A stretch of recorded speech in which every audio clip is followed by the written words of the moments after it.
This is a big one this week.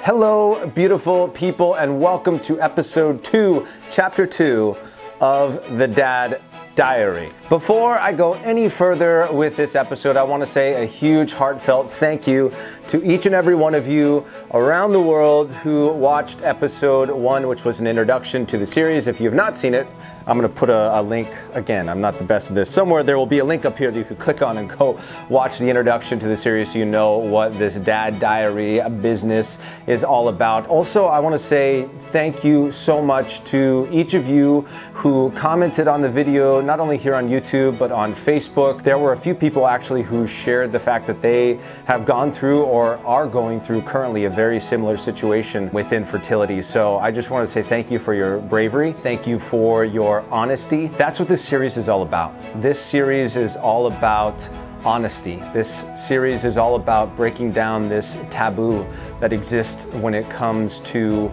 infertility, when it comes to trying to get pregnant. With that being said, it's time to share the nitty-gritty of my wife and my story.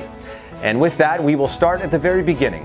Why, kids? Because it's a very good place to start. Hashtag musical theater. Bonus points for anyone who comments down below what musical that song is from. Moving on. My wife and my story begins when we got married. We both knew that we wanted to become parents. About 8 months into our marriage, we decided that we were going to quote unquote start trying. And this is where I really want to dig in deeper as it pertains to fertility and the journey of trying to get pregnant. I feel like the education system that I grew up in let me down. It wasn't really shared with us the fact that getting pregnant is actually a really tough experience. It was more treated with this, let's just instill the fear of God into these kids, that if they have unprotected sex, that they're just going to become parents. And though I do think that it is incredibly important that if you're going to make the decision to be sexually active that you use protection, I think it's also important that we educate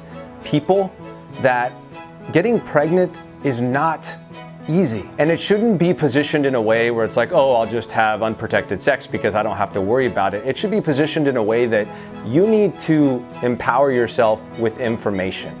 Because what is happening is, with individuals growing up thinking that having sex without protection is going to equal a baby, they just assume that when they get married and decide to try and become parents that it's going to be this easy experience. And when it's not, there's a lot of heartbreak that comes in and there's a lot of confusion. And I say that because I'm somebody who's been through it. After a year of unsuccessful attempts at getting pregnant, the frustration was starting to build. So we decided to go and get tested. My wife went to the doctor, had all of the fertility testing done that was required and suggested for her, and everything came back totally clear. I go to the fertility clinic, I provide my sample.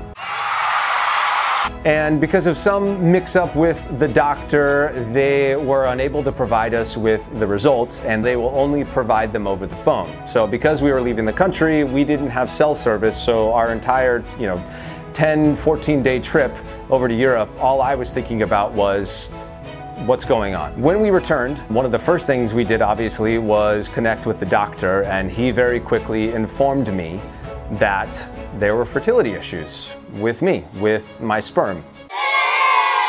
So this is part 2 where I feel like the education system let me down. Going through health class in junior high and high school, I was never taught about motility of sperm. I was never taught about morphology of sperm. Motility is basically the movement of your sperm. And it's not just as simple as are they moving. It's what percentage of your sperm are moving.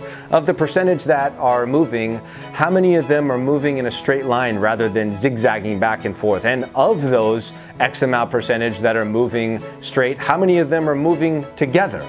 So there's all these things that are involved with your men that I just didn't know about. And then you have morphology, which is basically the shape of the head of your sperm.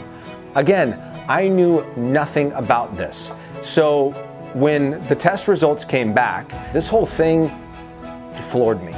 It floored me because I knew that I had lived a healthy life up until that point in time. So when I found out, it was It was shocking. What happened for me,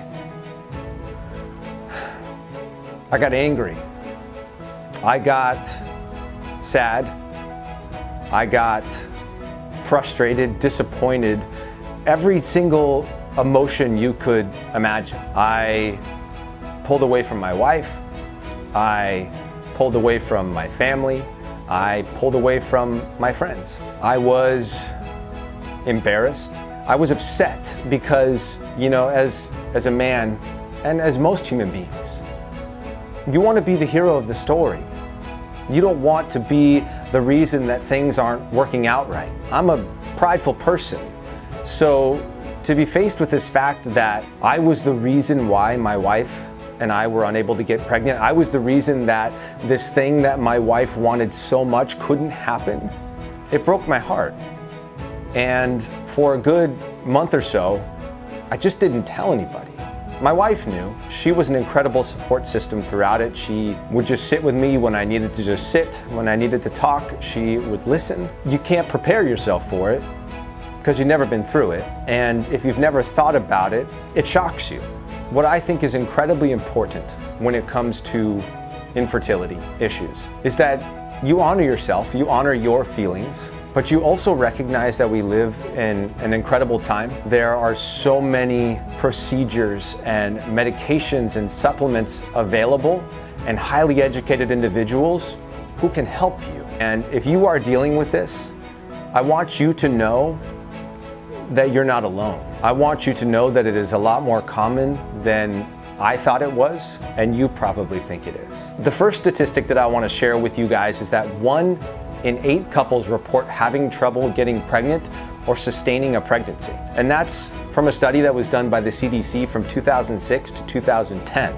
This is a reality. And further, 7.4 million women, or 11.9%, have ever received any infertility services. And that's from that same CDC report from 2006 to 2010. This statistic, I think, is incredibly important, and I will elaborate on it. And that is that approximately 1/3 of infertility is attributed to women. And guys, 1/3 is attributed to the male partner, and the other 1/3 is a combination of the two. This is something that I want to emphasize. Men and women are equally responsible. So dudes, I am talking to you right now. Don't be prideful that you think you're fine. You might be fine. Find a clinic, go online, do the research, do the test, so that way when the time comes that you want to become a dad, that you know what's going on with your body. And I encourage women to do the same. The fertility doctors that we've met with throughout our journey have talked with us very candidly about the fact that, you know, it's important that women know their fertility status as well. And with so many women getting married and pregnant later in life, why not go in and freeze a few eggs that are younger and more viable? It's something to investigate.